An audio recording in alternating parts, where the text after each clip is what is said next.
Just a short little extra video I wanted to tack on to the end of my last one. At the end of the video you made, you challenged me to, I want to get the wording exactly right, just bear with me a second. Yes. Would I suffer for my entire life, from birth to death, if I knew I was the only person in the world who would ever suffer?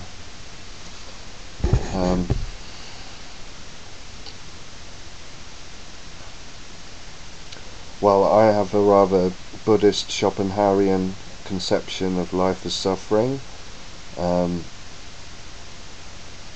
Even during my most happy, ecstatic moments, I still cannot attribute those experiences as justifying bringing me into existence, because if I hadn't been brought into existence, I wouldn't have been deprived of those experiences. So from that perspective, you have to attribute it as a zero, those experiences as a zero in relation to non-existence. So from that it follows that your happiest moments, when your mind is just overcome by happiness and pleasure, that's a cessation, that's merely a cessation of your suffering. So from that it follows that life is either a cessation of suffering or it's suffering.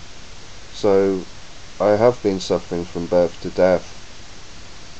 Now if you want to be explicit about how much this suffering would involve, then I will address the question in more detail, but in the vague way you've posed it, then yes, I would. I hope there's room in that basement for one other person, myself, and we'd probably be bickering even as Freddy Krueger walks menacingly towards us.